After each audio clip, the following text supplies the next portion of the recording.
Welcome everyone to this first webinar of the V4SAFETY webinar series.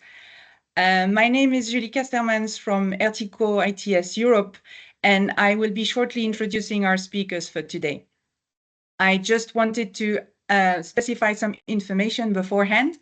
This webinar is being recorded, and we will share the recording as well as the presentation slides afterwards on the V4SAFETY website.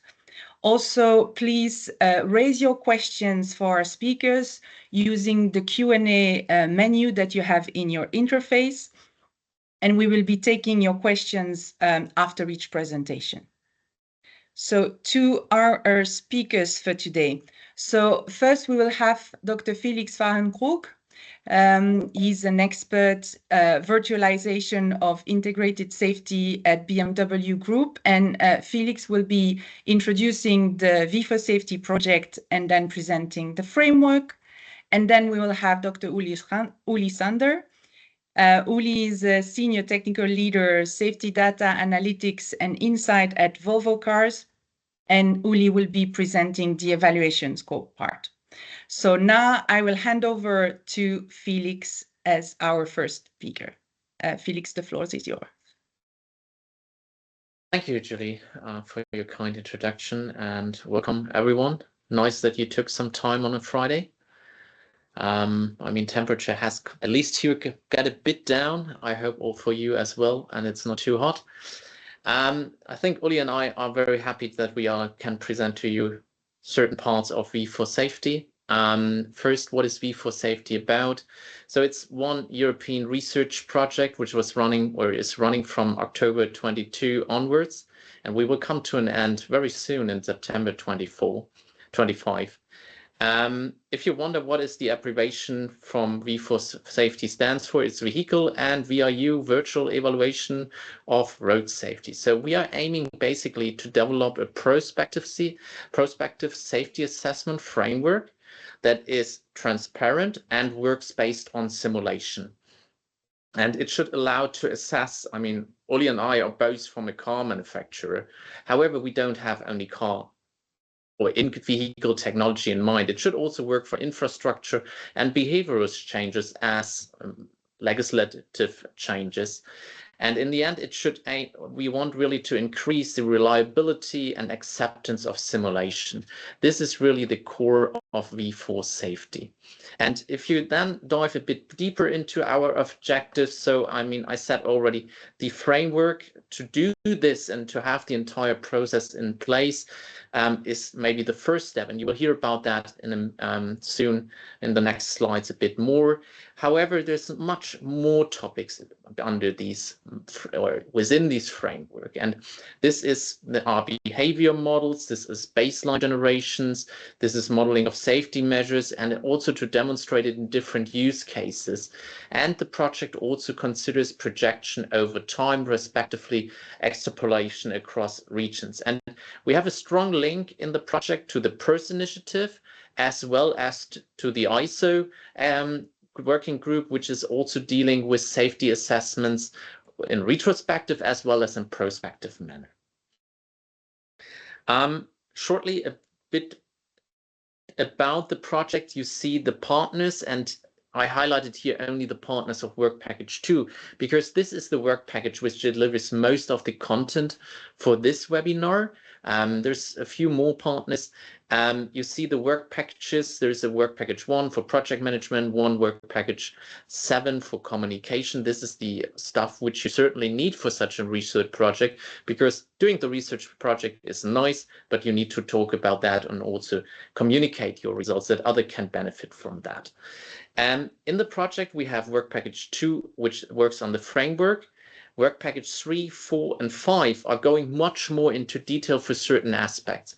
Work package 3 for human models, work package 4 on data. I think we have the leader also in the call today, Chris Dorf. I saw at least the name. I don't know. I haven't looked too much on the name, so I don't know whether Jonas, who is leading work package 3, is in. And then we have work package 5 led by Peter Wimmer from Virtual Vehicle, which is looking in the different simulation models and modeling how you can model the safety measures. And then finally, we have work package 6, where all the stuff which we prepared before is put into different use cases and demonstrated and applied to different use cases to check also how feasible everything is. Today is the first webinar in a series of webinars. Actually, we had already our final event. This was quite early, but it was a good opportunity to do it with the Visita conference, which recently took place in Barcelona. But we thought, okay, in the conference, maybe it's limited. Not everyone can travel to that location. So let's have a couple of webinars going into the different aspects of V4SAFETY. And as said, this is the first start. There will be a second, third, fourth, and fifth one. You see the dates. For one, I think there's still some question marks for the first one. But if you're interested in the other ones, maybe mark it already in your calendar. There's certainly some interesting aspects in these other webinars as well. And also, they are diving a bit more detailed into certain aspects. I hope they are very relevant and you're going to join them as well. With that, I will now move on to the first topic of today's webinar, and this is the framework. And the framework is basically the umbrella for all the activities, how you should do the assessment. And when we started in V4SAFETY to develop this framework, we started, and this is nothing spectacular, I think this is quite standard, we had a look what is already out there.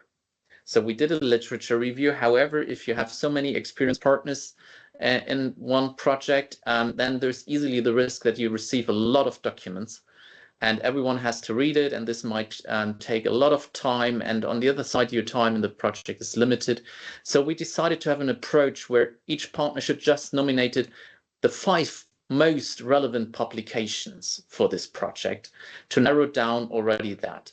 And this builds basically also the background or backbone for developing the framework. In the next step, we sat together with the V4SAFETY partners and defined requirements. What do we want to achieve with the framework, or what should be the framework able to do? We checked that also with our advisory board. And it allows us also to define some success criteria to see, do we really met these requirements? So did we reach our own targets for this framework? And then in the third step, and as a preparation, we thought, okay, how can we cluster the entire process? And this was rather an iterative process. I mean, also the requirements were an iterative process to a certain extent, but it was a long discussion. How can we cluster certain topics? How do we want to do that? Is it just along the time? Is it just rather that we find common major topics? In the end, we called them themes. And then it was also to define really what is the input and output to each of the topics. And the outcome of the framework you can see on that slide. So we have basically 5 major topics, or I would call them from now on themes.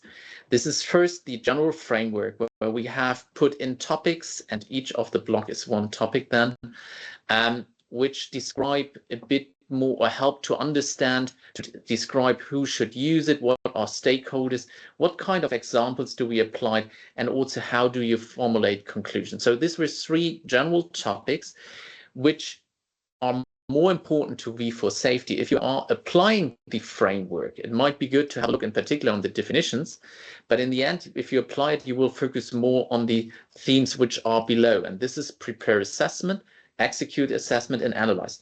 So I think this is not something what should surprise you now much, but it was the structure we choose for that project. Before we go into the topics, and I will go there on one of the following slides a bit deeper in, there's this 5th topic. And this is a bit loose connection, but there's two things which were particularly important for us.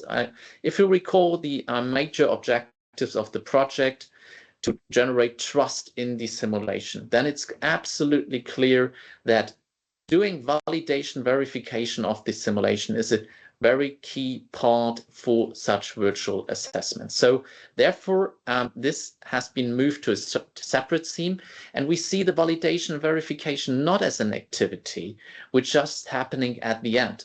This needs to happen at different stages. I will elaborate a bit on that later. So therefore, it's not associated to one phase. We see it more or less as a general phase. And then the next one is also, and this goes a bit into hand in hand with validation and generating trust. In order to do that, you need to make clear what you have done. And this falls under the documentation. And was the role of the documentation. So we came up also with a concept for that. And also there, it's of course not only the final results which you should document, it's also what have you done before, because this will allow other people to understand how solid the assessment is and what action or how trustworthy also the results are. Before we go into the details, just a bit of history also. So most of this group not started just in V4SAFETY. We had many partners who were also involved in the PERS activity, which started in 2012. There was already one previous work where many partners were involved as well, and this was the ISO document 21934-1. This is basically a state-of-the-art overview on prospective safety assessment methods. And then in 22, V4SAFETY started. We had a first draft version of our framework published in October 23. Here, the motivation was really to have a document what we can discuss with different stakeholders, to check with them, is it in line with their expectation? Is there something where we can improve? And besides of these discussion, which in the end lead to the final document, which will be released now in September. Maybe we are a bit earlier. It looks quite promising at the moment. So it's not that we publish D2.2 just at the end. Maybe we managed to do it 1 or 2 months earlier. Was that we discussed in the project at the same time the instruction document, which was then published in October 24. Same time, basically, there was another ISO document coming. This was the ISO, the second version of the previous mentioned number, which going also in this direction, which we also discussed a lot and which helped also to deliver projects in both directions, to ISO as well as to V4SAFETY. And there was also the final event and where the webinar is, you can see on that slide as well. So there was a long part of discussions involved and also certain checks. And in the end, I mean, you saw the framework in one visualization, we prepared another one. The first one is more providing an overview, what are the topics. We have prepared also one version of the framework, which rather goes into a process. This might be, and I will use that also now to explain a bit more the details about the framework. But I think it's easier maybe to follow now the process and just jumping from one topic to another topic. Regarding the requirements, which I already mentioned, there's 2 examples, and I think these were maybe our most important requirements. So the safety measure and the framework needs to work across different safety measures and different simulation tools. And we wanted to have really the complete process starting from defining the evaluation scope. And Oli will explain to you why this is maybe the most crucial task or topic, up to the documentation. And this is all covered in this process. The process flow will be also available in deliverable D2.2. As said, this will be published soon. And important also maybe to underline, in this project, all our deliverables are public, so you will find the information. And you find also some additional information on the website. I will give you one example in a minute, but also later what Uli is explaining, you find some documents which help you there, also on the website. And this was one additional requirement, which is not on the slide, but that we provide really documents or support you also with additional documents besides the deliverable to make your life a bit easier when applying this process. If you want to know how to apply it, there is, of course, the instruction deliverable. This is already on the website. If we now dive into the framework and process, and I have split it basically on these three main themes, which you have seen: prepared, conduct the execute the assessment, and do the assessment, analyze the assessment. First step is defining the evaluation scope. Normally, I would start now to elaborate on that, but since Uli is doing this in a few minutes, I will skip that part basically. So in the first step, you get the defined evaluation scope, and both need to be checked as well in the validation, as well as it provides input to the documentation. In the next step, we have the three topics: select baseline, prepare data, and select models. And these topics have to address more or less at the same time. Of course, you will start with one of them, but it's rather an iterative process because they will build up your entire simulation. The baseline approach basically describes what are you, what or how good is the performance without the safety measure. And if you do a relative comparison to a situation where the system is present, so the treatment condition, then of course it's very crucial to get these baseline right.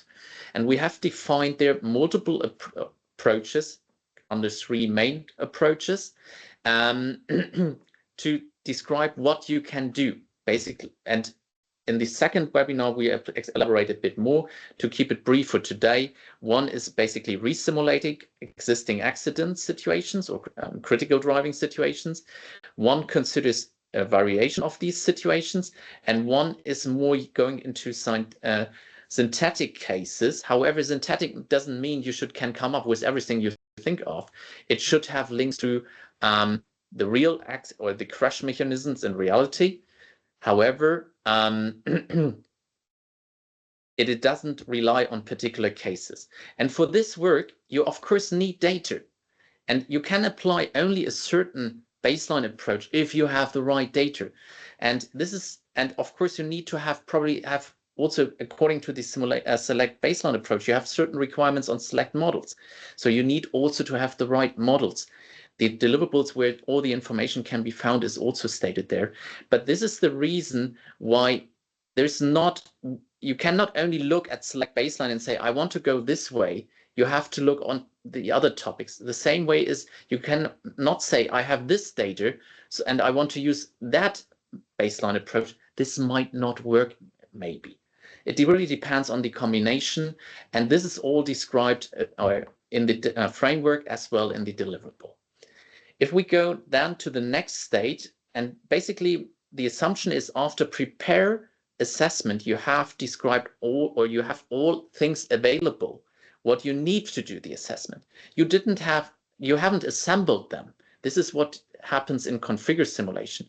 It also is decided if you have sampling, so if you have stochastic components in your assessment, then this is happening under configure simulation and preparation. So this is basically now implementing, so configure simulation is implementing the theoretic source of the previous assessment plus the preparation on models and data into something what you really can execute. And the execution of the simulation is then done under managed simulation. And this is, of course, to a certain extent tool dependent. But what is also important to say here, managed simulation is split into the actual execution as well as the data storage. And also after this step, again, we recommend that you document what has been done. One simple example would be how many simulations have you done? But also to have checks on the simulation is probably going more into the direction of verification, but that you really check error messages which happened during the simulation execution, that you have some internal checks implemented, all this stuff. And this is then, therefore, is again links to both topics, documentation and validation verification. Once that is done, we go into, and we presume now that all the simulations have been done, you have stored your results, we start with the evaluation. And this is split into calculating metrics which you still required and which are not directly provided by the simulation. Could be, for instance, a time to collision, but could be also be injury severities. Then to do the comparison between the baseline, so situation without the safety measure under assessment, and the treatment safety measure, so the situation with the safety measure, and finally summarizing the results. And then it depends really on the evaluation scope, whether it asks for a time projection. So if the question would be, what is the outcome in 2030? Then you need a time projection. If the outcome is, what is the effect for Europe? Then for sure you will need also to do an extrapolation in space. And it might be also that the evaluation scope asks for a cost benefit. Then you have to do also step 9, analyze cost benefit. However, step 8 and 9, both are really dependent on the evaluation scope, and therefore they are, we have here put a dashed line. So after the summary, you will have, and depending whether 8 and 9 are required, you get the results. Of course, again, you need to do checks on that, and you should also document that.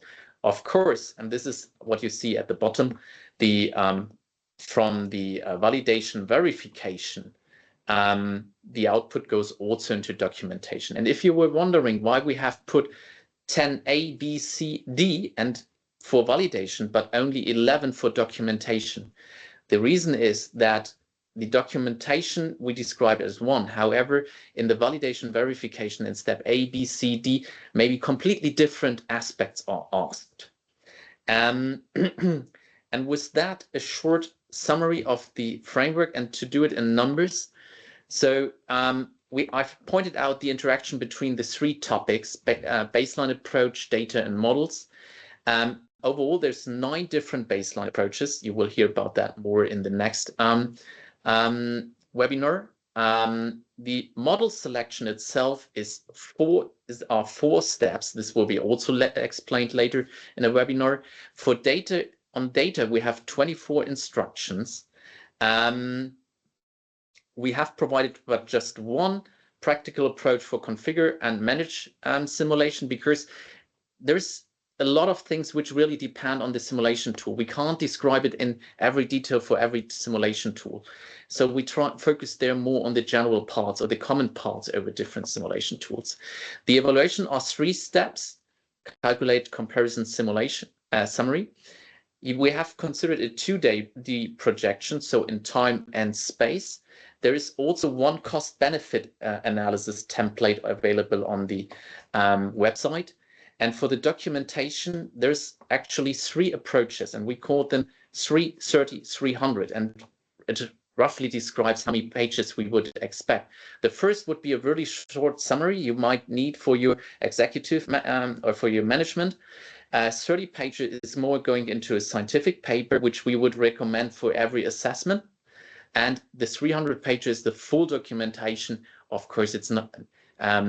you not actually have to write 300 pages. It could be also a bit less, but this is really going in all the details.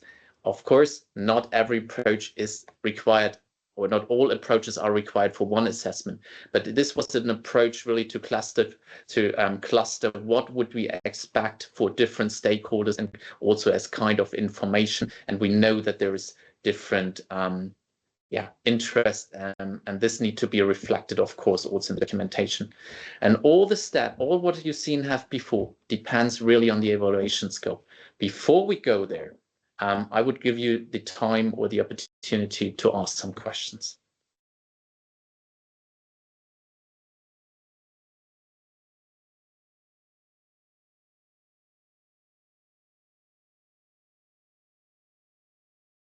Julie, do we have some questions? We don't have questions just yet.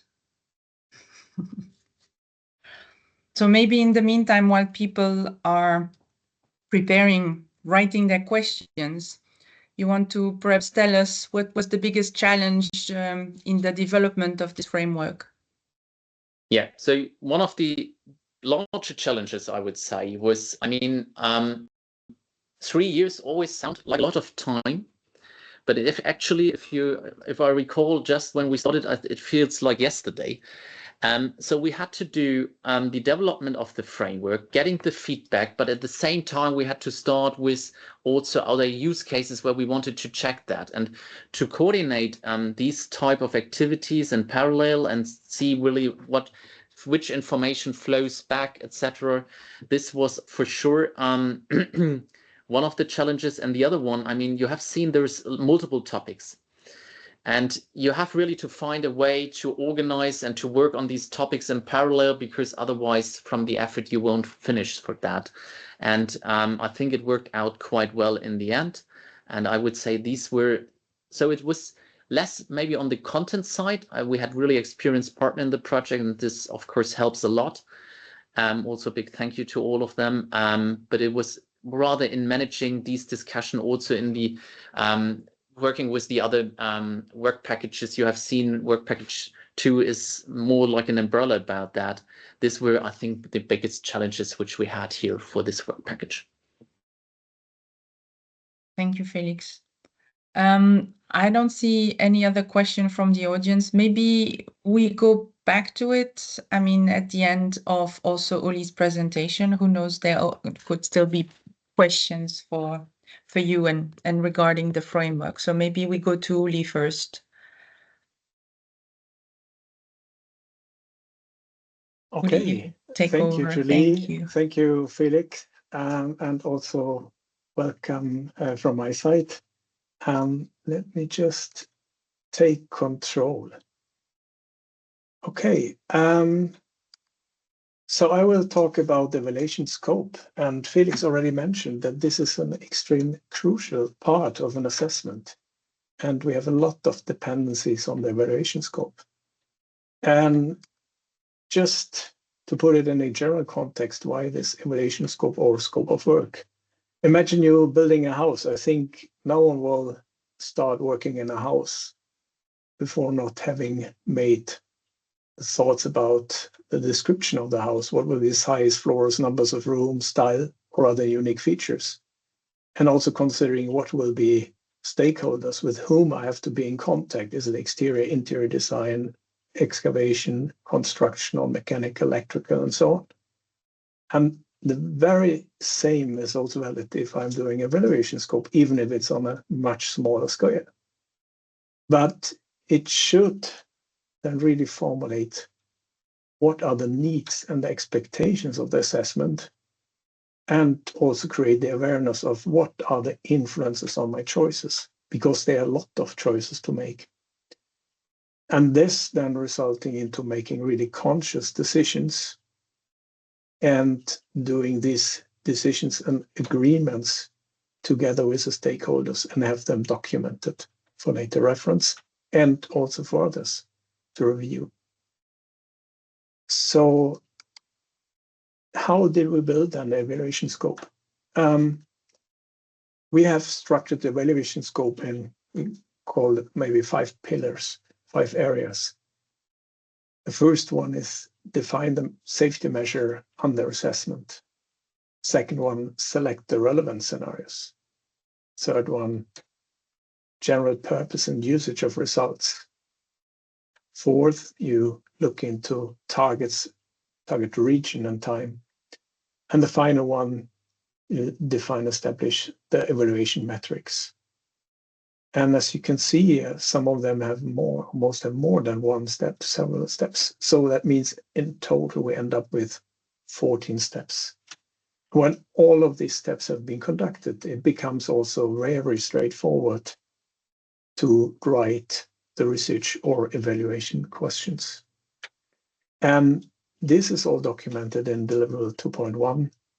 And to really show you how an application of this evaluation scope will look like, we will go now through it with an example that we had on a use case within V4SAFETY.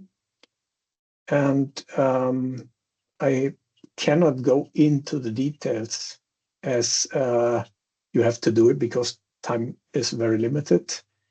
So we have to make a bit of, let's say, jumping over some aspects. But if you're more interested, you have all documented in a very in-depth way in the deliverable 2.1.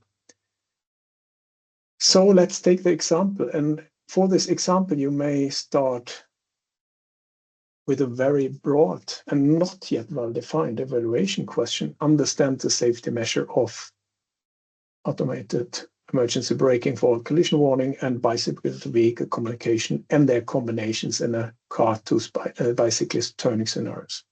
And now on purpose, this has been defined very unspecific, and you think, okay, that cannot be the final stage, but we have often seen that this is something which is communicated, but this will not be sufficient then to really understand what has been done or what was going to be done. So looking into the template that is delivered, an appendix of the 2.1, we try to guide the users really to 14 steps. So at the end, you have all the information that is necessary to describe evaluation scope or scope of work. What do you want to do? One thing I want to mention beforehand, this evaluation scope, and we go now through the template, it is not intended as a self-alone document. So this should be seen together with the instructions from the 2.1, because it would be way too long to give all the hints in this document, and it would become not really more like a checklist or a summarized list. But please also do not use this and see this as it's sufficient to only have this. You need to have further background information to be able to really answer to all these questions or to fulfill all the tasks of these steps. So we start, okay, let's take the date of today and put my name as a person who is defining this, and I choose Felix's name. He didn't know of this, but let's take Felix, say his review of the evaluation scope. Then we go now through, as said, the first pillar, which is the definition of the safety measure and assessment. First step, define the safety measure category. We have different options. It can be on vehicle, on infrastructure, or behavioral side. Behavioral, for example, if you have a speed limit and you want to see how people adapt to the speed limit, and you need to have therefore a modulator on that transfers something that you put onto people in a behavior aspect that they react accordingly or would change their behavior. But here, as we have said, we have an A/B system, and we can directly see, okay, A/B system, that's a vehicle safety measure with direct impact. And we had forward collision warning. This is a system which is not autonomously interacting, but it influences the driver behavior. It wants the driver. And we have the bicycle-to-vehicle communication, but this is more sensing information, not directly acting on vehicle. With that, we go to step 2, safety measure operation, intermittent operation or continuous operation. Continuous operation systems like pilot assist, like forward collision, cruise control, they have a continuous effect, and you want to have a steady state of a system before you go into any kind of simulation. So it's important to know what kind of interaction you will have. For this situation, we have AB, which is really an activation on rising a critical situation. We can say it's an intermittent operation. You can also directly see below this that we have these implications. The implications always point out what effect will this have on which section of the framework. For example, here, select the baseline approach or select models or project results. I will not go always into these details because it will take quite a lot of time, but these should help the user then directly to identify, okay, this information is relevant and where I can use it. We go into the safety measure specification. And now it's really good to really describe what are the combinations of safety measures you want to evaluate, and what is the intended effect of this. And you can see it has been made clear which combinations will be tested and what to expect from the AB or the forward collision warning. Also, limitations can be already addressed here. For example, if a sensor is idealized, or if then weather conditions and low light conditions will not be represented, or if you use simplified version of AB or forward collision warning. And again, putting in what are the intended effects. And this sometimes seems to be a lot redundancy in these steps, but it's necessary to really be explicit and write it down, because people may have different understandings. And if you do this together with stakeholders, then there might be different opinions about these aspects. After step 3, we go towards step 4, implementation rate of the safety measure. Let's assume we have 100% introduction. That means at any time, all cars here are equipped with a safety measure. And there are different methods how to implement the safety measure into the simulation. You can either say that you either in the simulations equip all vehicles, only part vehicles. We can run multi-simulations where either all vehicles or non-vehicles equipped, and then using statistic models to actually calculate any step in between. And for this use case here, we decided implementation rate is covered directly by the simulation, which is very natural if you have an implementation rate of 100%. And you can express this also additionally, what your reasoning is. Then we dive to the next pillar, definition of relevant scenarios. Being very specific, what is a road traffic participant that is addressed by the safety measure? Here it was bicyclist. Who's the safety measure was? The passenger car. And also the driver. Because again, we have a forward collision warning, and this reacts on the driver, not directly on the vehicle.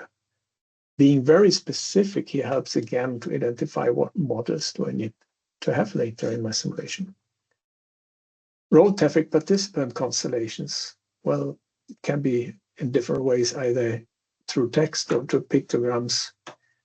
We've chosen the pictograms that explain how the layout is, and then you need to describe who's participant A or B in this kind of pictogram.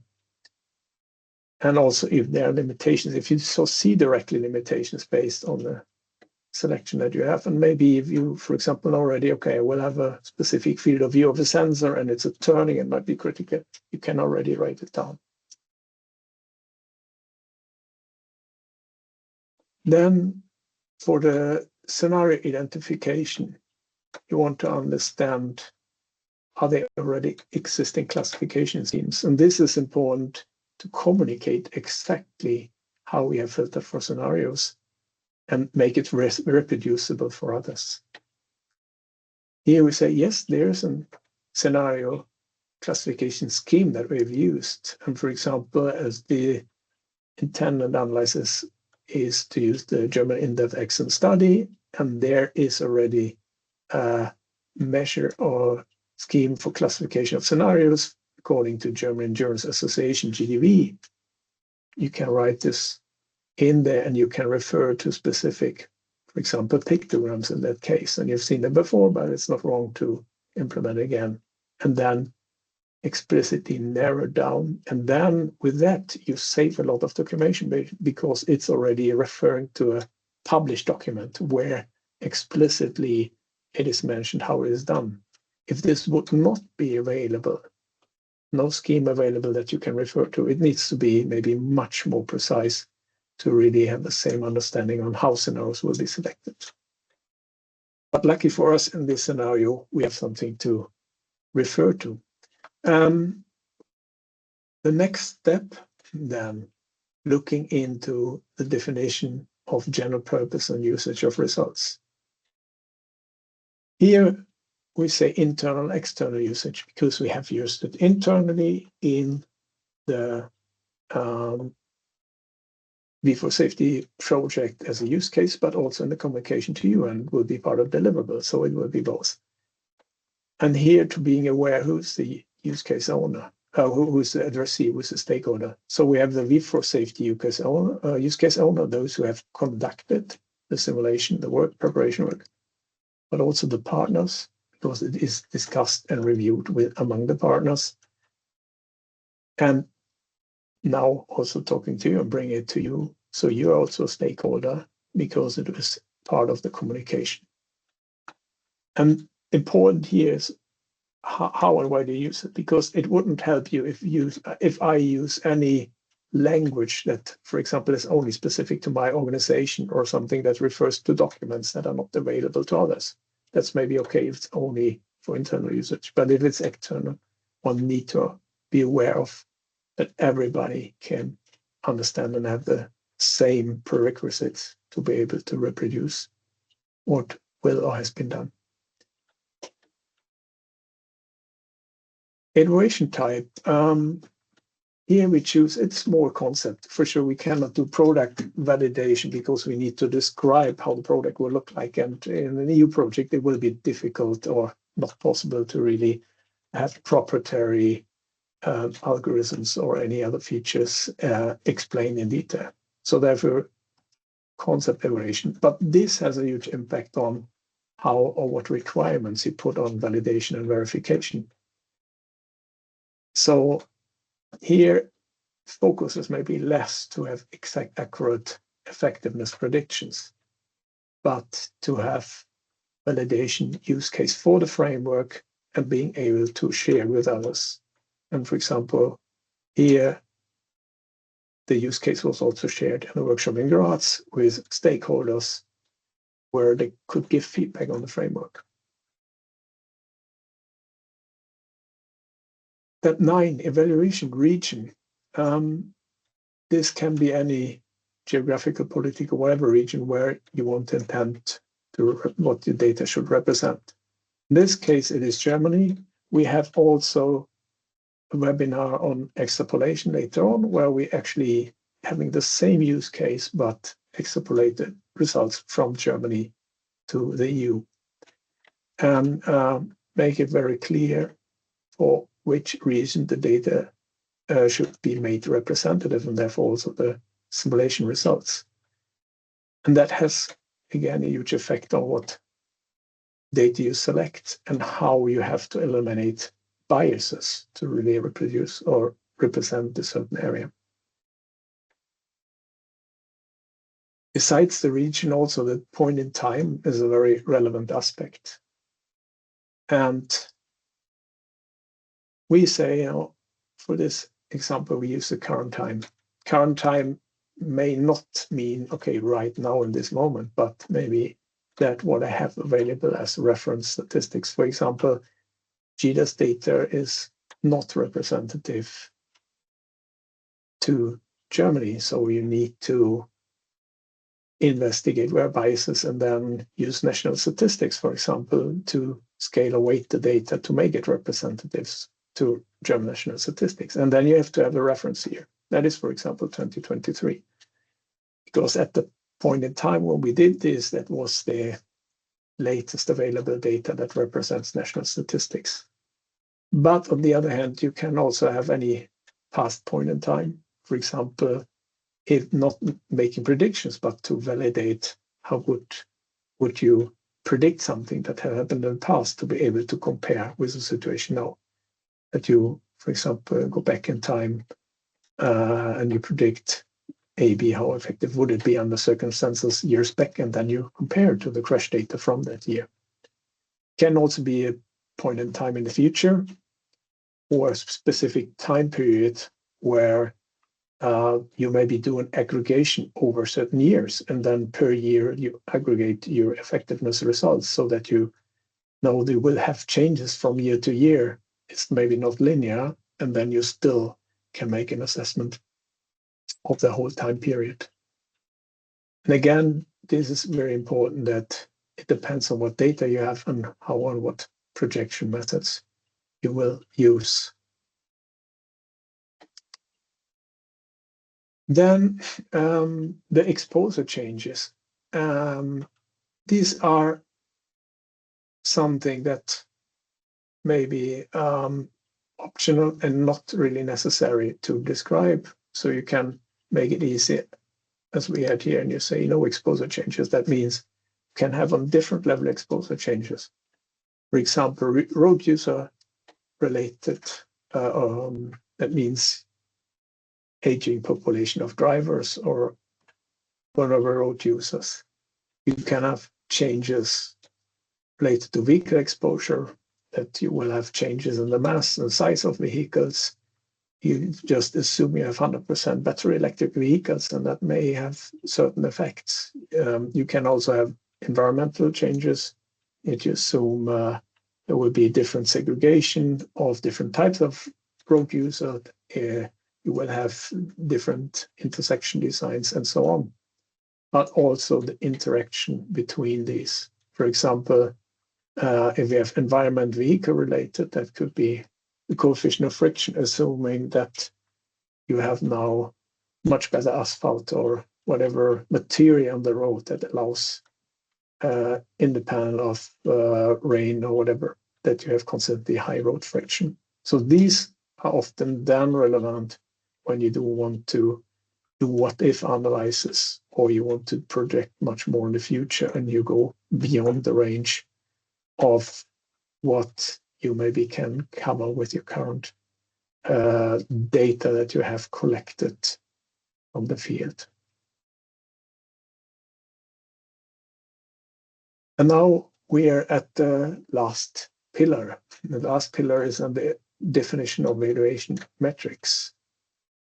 And this is super important also from the beginning, to think of how do I want to measure my effectiveness. We have divided it here into safety critical, criticality-based metrics. That could be, for example, any in-field of view of a sensor, or crash parameter-based metrics. That can be the collision speed, because that would then result at the end of the simulation. The output is the collision speed. In crash vehicle related metrics could be the change of velocity during the crash. There you need to have an assessment how the crash will develop. So you need to have at least then a model that explains to you how to transfer from an immediately pre-crash velocity to the change of velocity during the crash.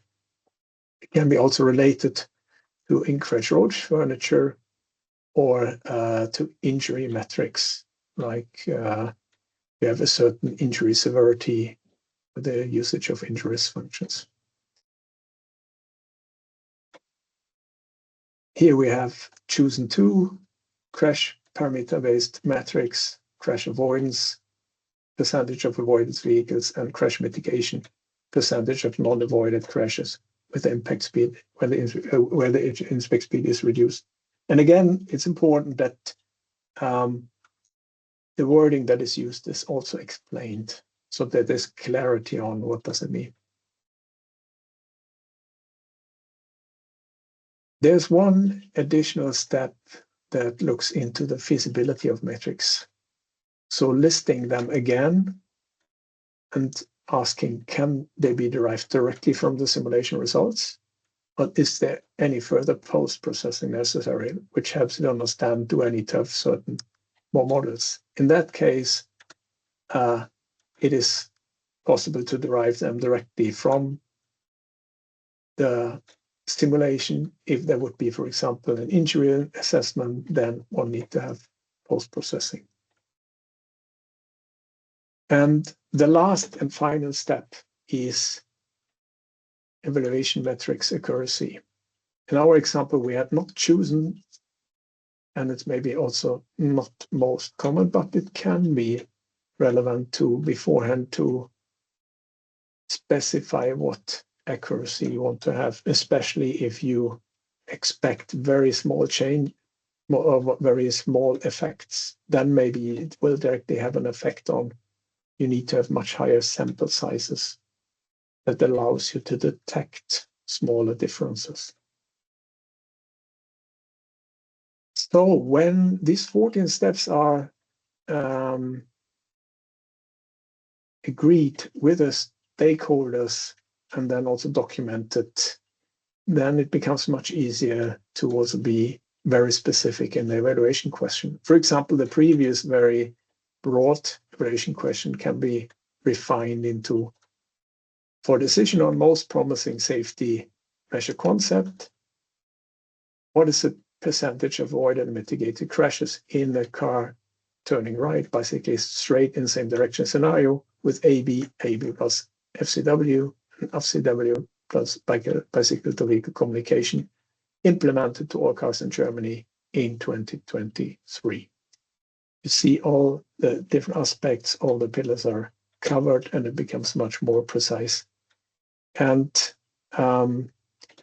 again, this evaluation question is not a substitute for conducting this evaluation scope definition, because it's a much more shorter version of information just for ease of communication. Yes, that was it. And are there any questions? Thank you, Uli.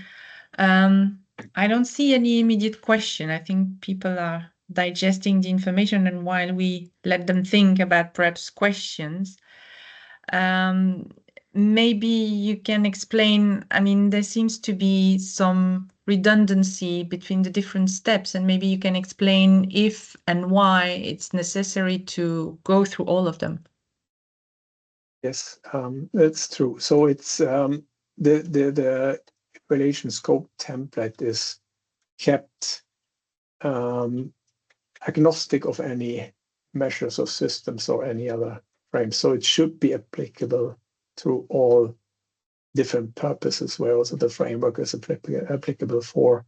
And so then it might be that some of the information is only in one of this question and not in the others. So therefore it makes it very difficult to avoid, let's say, that some aspects are named several times, but I don't think that this is a bad thing. It maybe creates much more awareness when it comes up in different places.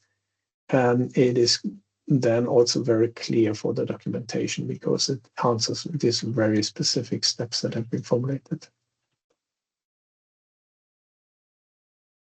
Okay, clear. Thank you so much. Still no questions from the audience. Going back to Felix, can you perhaps explain how we check the applicability of the framework in the project? Yeah, I know maybe it sounds a bit like a very dry topic today, but it's, as I said, very important to define that. And with the framework, we did several checks, and this meant we had applied that in the work package 6 of V4SAFETY to different kind of safety measures. So it was in vehicle, it was infrastructural, it was behavioral, in different types of scenarios to check for that. Of course, we don't cover with that every possibility, but it was important to us to apply it for different safety measures in different scenarios to have at least a check on the feasibility. Also, the stakeholder workshop, which we once conducted, helped, or which was conducted. So this were basically the checks or measures or means which we take to check how applicable is the framework, besides, of course, our experience with doing such assessment, which were present at the partners. Yeah, this were so basically the steps.